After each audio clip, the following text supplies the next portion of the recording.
Hollywood's golden age promised perfection. Its screens glowed with legends, its posters sold dreams, and its stars seemed untouchable. No one embodied that fantasy more than Rock Hudson, the tall, handsome leading man who became America's ultimate romantic hero and symbol of masculinity. Audiences adored him, believing he was the living proof that Hollywood created gods, not people. But behind the glamour, Hudson carried knowledge that cut through the illusion. In his later years, he began to hint at the truths he had seen, the exploitation, the cruelty, and the secrets buried under layers of glitter. His revelations shattered the golden image, reminding us that Hollywood was never simply a dream factory. It was, more often, a place of nightmares. Louis B. Mayer, the mogul who built dreams by breaking people. Louis B. Mayer, co-founder of Metro-Goldwyn-Mayer, was once hailed as the architect of Hollywood's golden age. Under his leadership, MGM became the most powerful studio in the world. He created the Dream Factory, a place where stars were molded, polished, and presented to the public as living gods. For audiences, Mayer was the man who gave them Judy Garland, Clark Gable, Elizabeth Taylor, and countless others. He promised glamour, beauty, and perfection on screen. But Rock Hudson later reflected bitterly. He built dreams by breaking people. Behind the velvet curtains and Golden Lion logo, Mayer was not a fatherly figure. He was a ruthless manipulator. Mayer ruled his studio with an iron grip. He controlled every aspect of his actors' lives, their contracts, their appearances, even their relationships. If a star dated someone he disapproved of, he ended it with a phone call. If a scandal threatened to break, he deployed lawyers, police, or bribes to bury the story. Loyalty wasn't optional, it was demanded. His cruelty was most visible with children. Judy Garland became his greatest victim. From the moment she signed with MGM, she was treated not as a girl, but as a commodity. Mayer ordered her to take pep pills to keep up with exhausting shooting schedules and sleeping pills to bring her down. He mocked her appearance, calling her the ugly duckling compared to glamorous peers. In public, he praised her as a daughter. In private, he reduced her to tears. Garland herself recalled Mayer placing a paternal hand on her shoulder while telling her she was his little hunchback. Words that cut deeper than any contract. Mayer was also known for his mastery of emotional manipulation.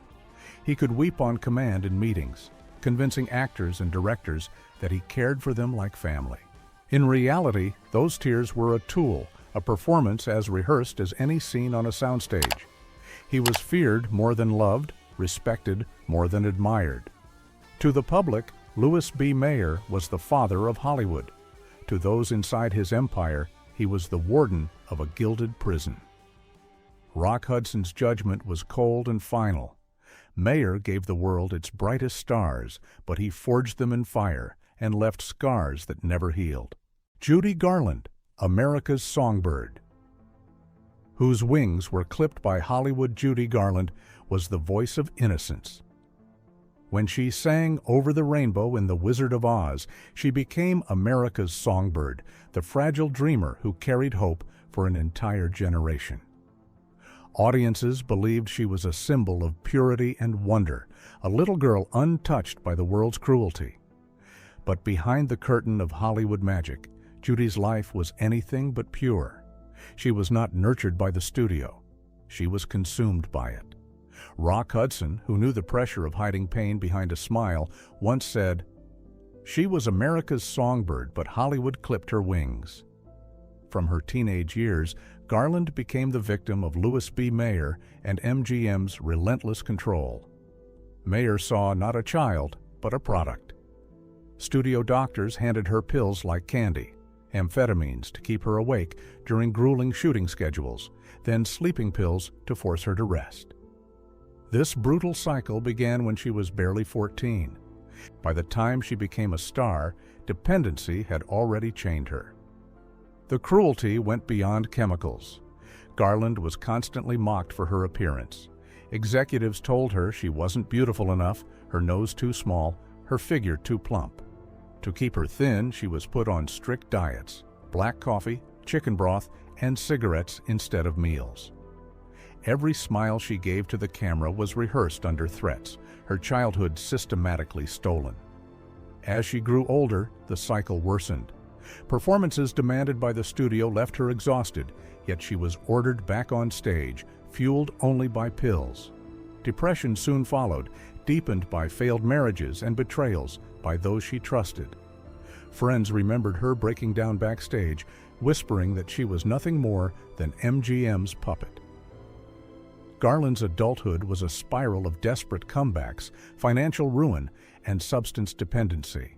She sang with a voice that could shake the heavens, but the applause never filled the void left by a childhood robbed. Each ovation was followed by silence, and in that silence, she collapsed deeper into despair.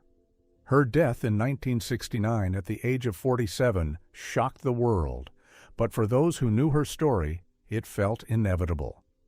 She had given her soul to the studio system, and Hollywood had given her nothing in return but scars.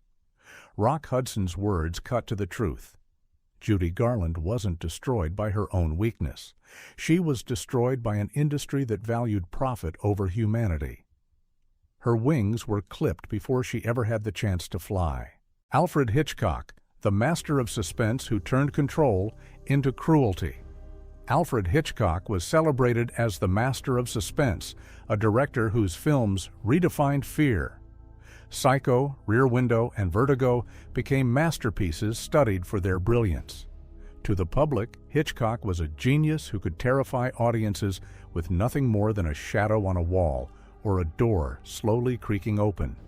His work made him immortal in cinema history.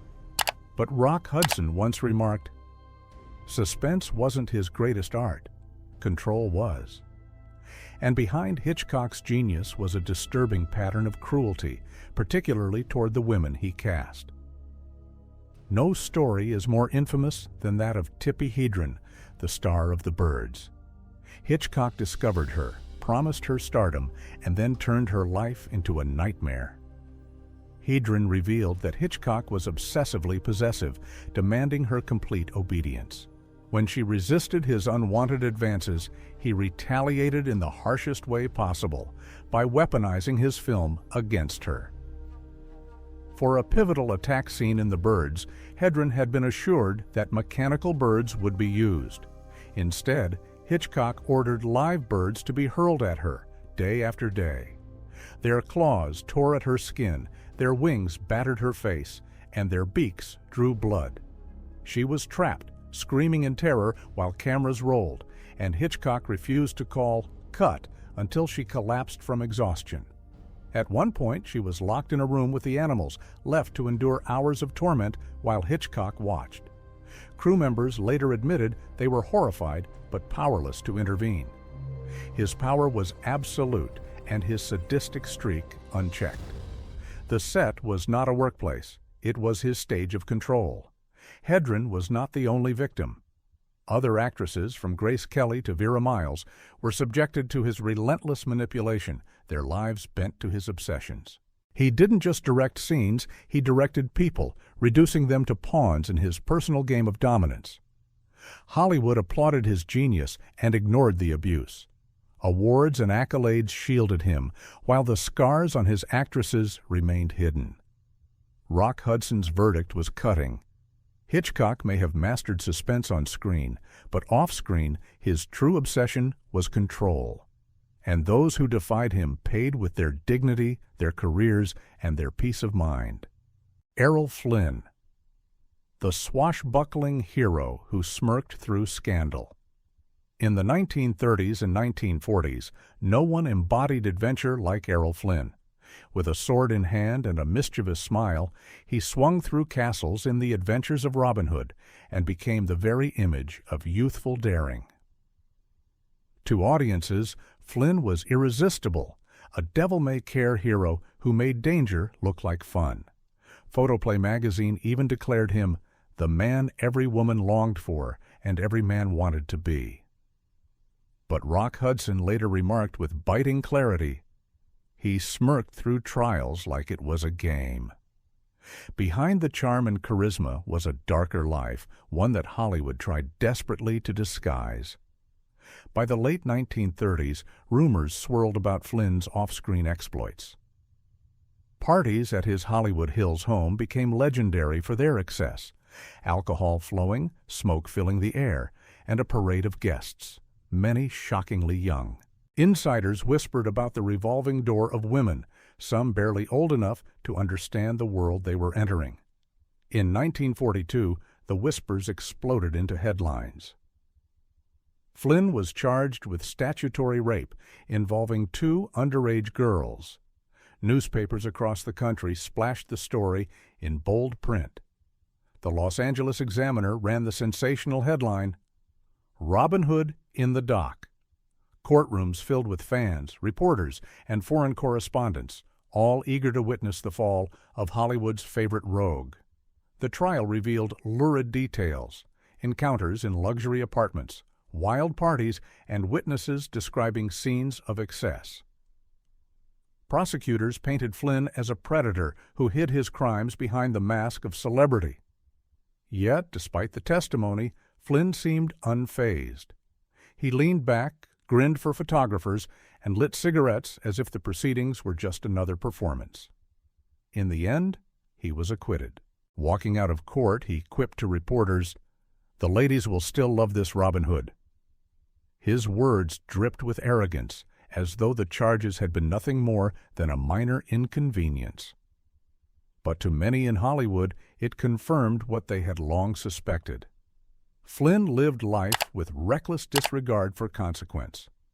Though cleared legally, his reputation was never fully restored. Rumors clung to him until his death. Whispers of underage girls, secret tapes, and nights of debauchery followed him from Los Angeles to Europe. Journalist Sheila Graham once wrote, "If the walls of Errol Flynn's mansion could talk, they would tell stories Hollywood would never want to hear." Flynn died in 1959 at only 50 years old. The coroner noted his body was more like that of a man in his 70s, ravaged by years of excess. Hollywood mourned the star but buried the scandals. Rock Hudson's judgment remained sharp. Flynn may have been Robin Hood on screen, but in real life he plundered innocence. His smirk in court was not the smile of a hero. It was the mask of a man who believed he would never be held accountable. Joan Crawford, the Oscar queen who turned motherhood into terror. Joan Crawford rose from poverty to become one of Hollywood's most enduring stars. With striking beauty, relentless ambition, and a career spanning decades, she embodied the dream of reinvention. Her Oscar-winning performance in Mildred Pierce cemented her as an icon, and magazines praised her as the perfect mother after she adopted children. Photographs showed her smiling in elegant gowns, surrounded by her children in picture-perfect settings. To the world, Crawford was proof that Hollywood could transform not just careers, but entire lives. But Rock Hudson stripped away that illusion with one searing observation. She weaponized motherhood and turned it into terror. The truth came out years later through Christina Crawford's memoir, Mommy Dearest.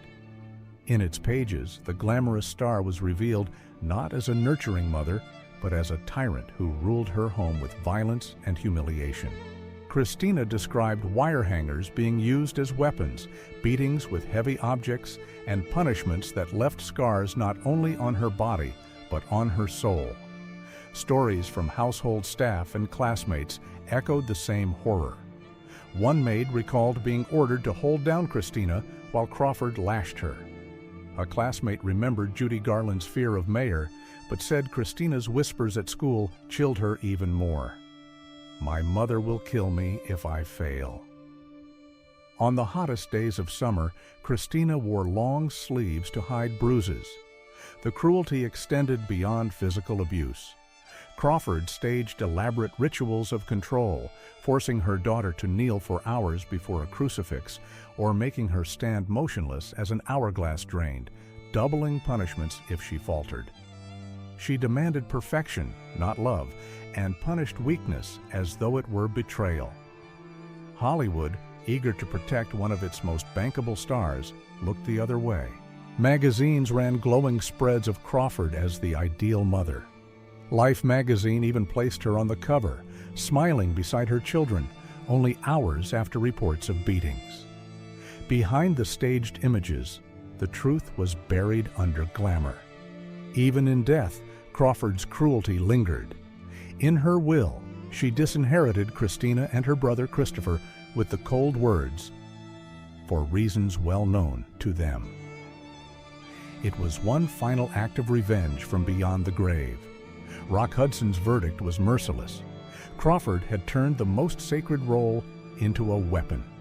She won an Oscar for playing a devoted mother, but her real performance was at home, where motherhood became terror in its purest form. Bing Crosby, the king of Christmas who left his children. In tears, Bing Crosby's voice became the soundtrack of American life. With smooth tones and a calm smile, he was celebrated as the King of Christmas, the man who gave the world White Christmas, the best-selling song in history. To audiences, he was the model of wholesomeness, the perfect father figure who brought warmth and comfort into living rooms across the nation. His image was so clean, so reassuring, that even decades later, his music is tied to family, joy, and peace. But Rock Hudson offered a chilling truth. White Christmas was sung over the sound of crying children. Behind the walls of Crosby's home, the image of a loving father collapsed. His eldest son, Gary Crosby, revealed in his memoir, Going My Own Way, that Bing's discipline was brutal and relentless. Gary described nights of trembling in his bedroom, waiting for the sound of heavy footsteps on the stairs. When the door burst open, Bing often entered with a belt in hand. Each strike across his children's backs carried not just pain, but humiliation. "He never hugged me," Gary confessed. "The only touch I remember is the sting of that belt." Crosby's other children endured the same fate. Lindsay and Dennis Crosby both struggled with trauma for years. Friends recalled Lindsay breaking down whenever Christmas music played, as though the carols themselves reopened old wounds. The pressure of their father's perfectionism, combined with the violent discipline, eventually proved unbearable. Dennis took his own life in 1989. Lindsay followed the next year, leaving behind notes filled with despair. The most haunting part was Hollywood's silence. Everyone knew Bing Crosby as America's golden voice, and no studio, journalist, or sponsor wanted to ruin the illusion. Family photographs staged for magazines showed smiling children beside their father, even as the reality behind the flashbulbs was bruises and fear. Psychologists later debated the cause of Crosby's cruelty, blaming his own harsh upbringing. But Rock Hudson dismissed such excuses. "He chose to be feared," Hudson said. "On stage, he controlled crowds with his voice. At home, he controlled his children with violence."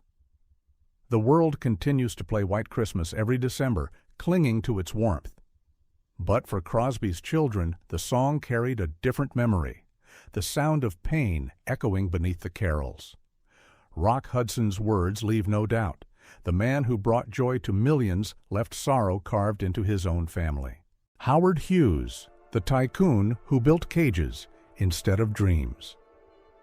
Howard Hughes was once hailed as America's ultimate visionary. A billionaire aviator, film producer, and industrialist, he shattered flight records and dazzled the world with spectacular movies like Hell's Angels. He dated Hollywood's most glamorous stars, from Katharine Hepburn to Ava Gardner, and was portrayed as the man who could conquer both the skies and the silver screen. To the public, Hughes was a genius, a daring pioneer who lived larger than life. But Rock Hudson cut through the myth with a single line. His empire wasn't built on genius, but on cages. Behind the legend, Hughes was consumed by obsession and paranoia. His fascination with young actresses was notorious. He would scour casting calls, searching for fresh faces, often barely out of high school. With promises of stardom, he lured them into his orbit, only to trap them. Hughes became infamous for renting luxury hotel suites where he kept women under constant watch. Meals were delivered at fixed times, phones were monitored, and even their movements were restricted. To outsiders, it looked like he was grooming the next great star. To the women inside, it was imprisonment in silk sheets. Those who dared resist him paid dearly. Careers vanished overnight.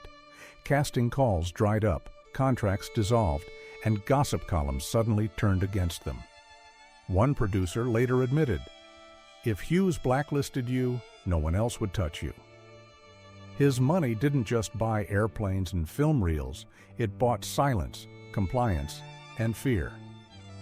As the years went on, Hughes descended further into reclusion and madness.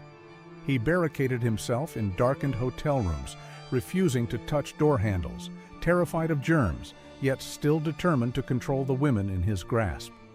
His fortune grew even as his humanity shrank. Hollywood never spoke openly. The myth of Hughes as a bold innovator was too profitable to abandon. Magazines still praised his daring, while quietly ignoring the lives he wrecked behind locked hotel doors. Rock Hudson's verdict was merciless. Hughes may have reached for the skies, but on the ground, he was a jailer. His empire was not a monument to brilliance, but a maze of cages where ambition and innocence were trapped, then discarded. John Wayne, the cowboy who fired arrogance. Instead of bullets for decades, John Wayne was the ultimate American hero. With his slow drawl, towering frame, and no-nonsense swagger, he became the face of rugged patriotism. From stagecoach to true grit, he played the fearless cowboy or the battle-hardened soldier, standing tall against danger and defending American ideals. To the public, Wayne wasn't just an actor.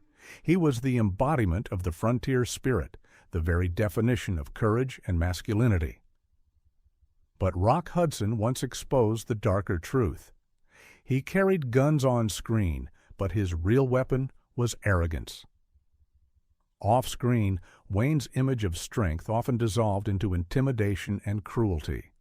Known for his heavy drinking, he would erupt into violent outbursts after long nights of whiskey. Crew members described tense sets where extras and young actors braced themselves for his temper. Stuntmen recalled being shoved or insulted if they failed to meet his standards. For many, working with Wayne meant walking on eggshells, never knowing when the hero would turn into a bully. Then came the interview that shattered his patriotic halo. In 1971, Wayne sat down with Playboy magazine and declared openly that he believed in white supremacy.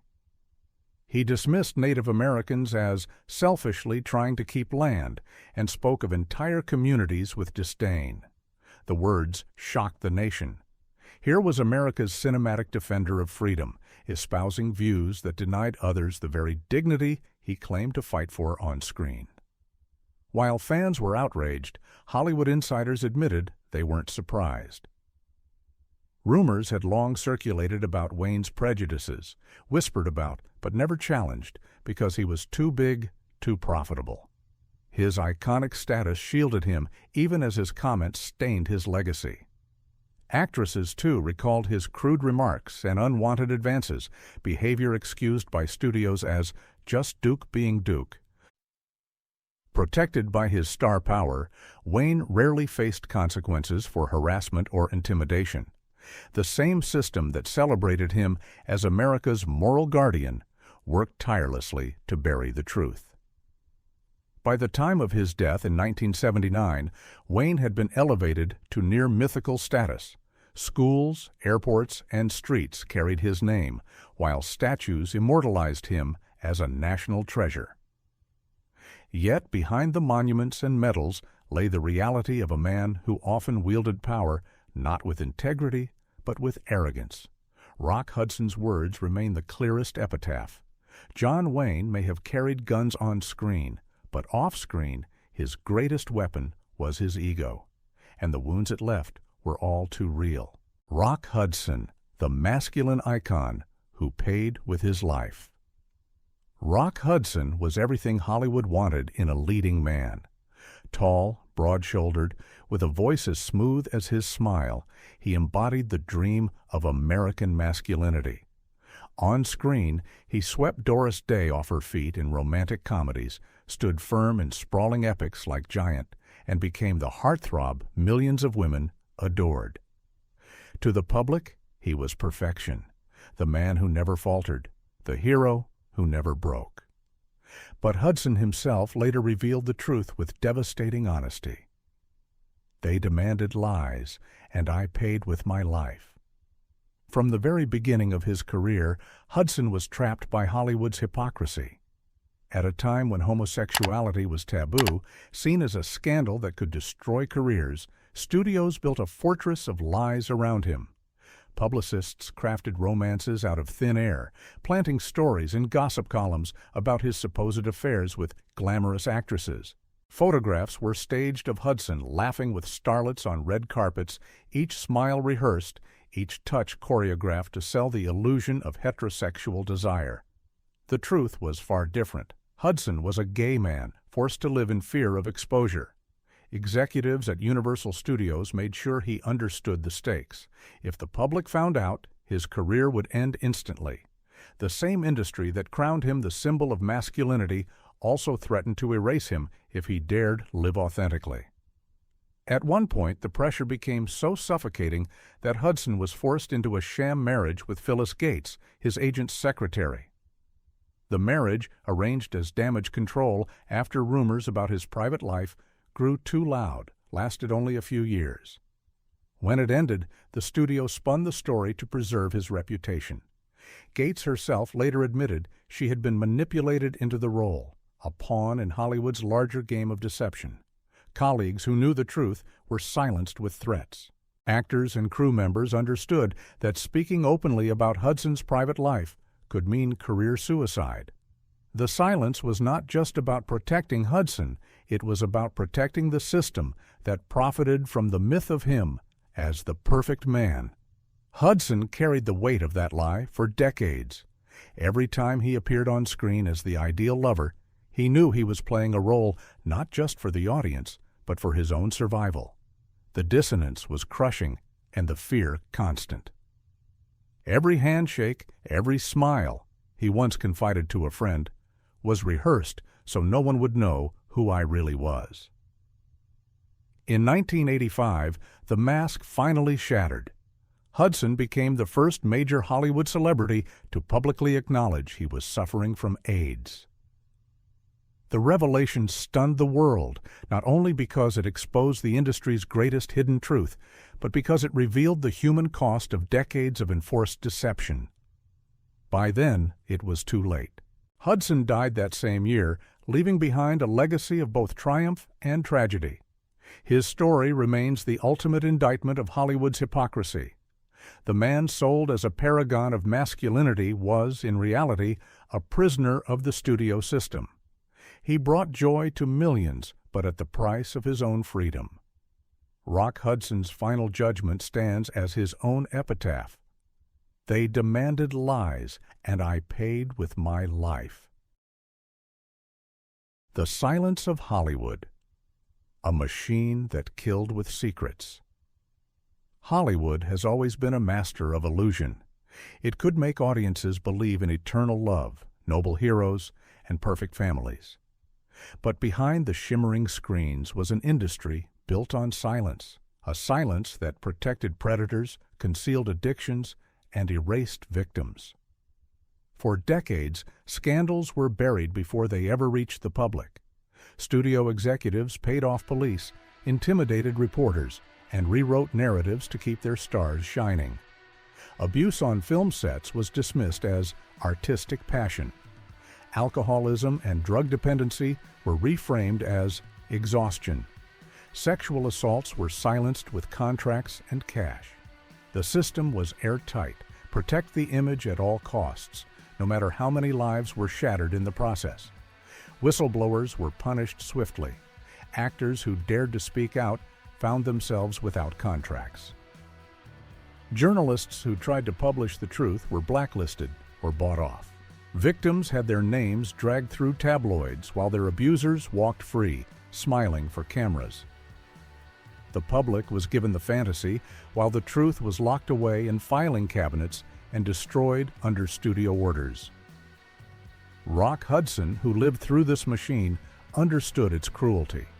His entire career had been shaped by lies designed to protect Hollywood's most profitable illusion, that he was the perfect masculine icon. By the time he reached the final years of his life, he had seen the cost of that silence, not just for himself, but for countless others who had suffered in the shadows. In 1985, Hudson broke through. By publicly acknowledging that he had AIDS, he became the first major Hollywood star to shatter the silence around both the disease and the hypocrisy of the industry that created him. It was a moment of devastating honesty that shocked the world.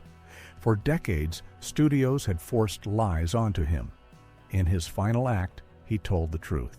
His confession exposed not just the stigma of AIDS, but the culture of denial that had ruled Hollywood for generations. If the industry could hide abuse, addictions, and crimes, it could just as easily hide the humanity of its stars. Hudson's courage forced a reckoning, but it came at the highest possible price: his own life. Reflecting on his journey, Hudson left behind words that resonate like a final warning. Hollywood hid behind silence. Silence killed me, just as it killed so many before me.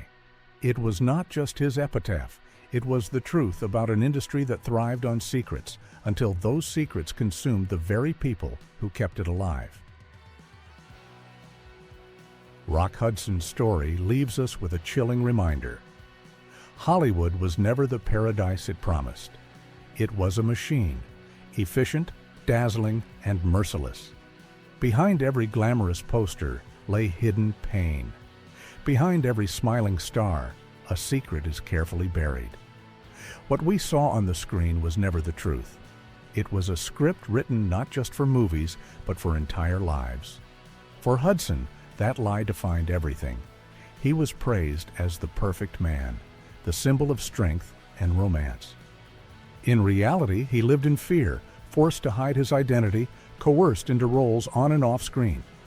Hollywood sold the fantasy, but he carried the cost. His final words echo like a verdict. They called me the perfect man. In truth, I was their perfect mask. The lesson for us is simple, yet vital. Never confuse image with reality. Stardom is not sainthood, and fame is not virtue. The lights of Hollywood may shine, but they also cast long shadows. And in those shadows, countless truths have been silenced. Remember Rock Hudson not only as a legend, but as a man who revealed that the mask of Hollywood often hides a broken face beneath.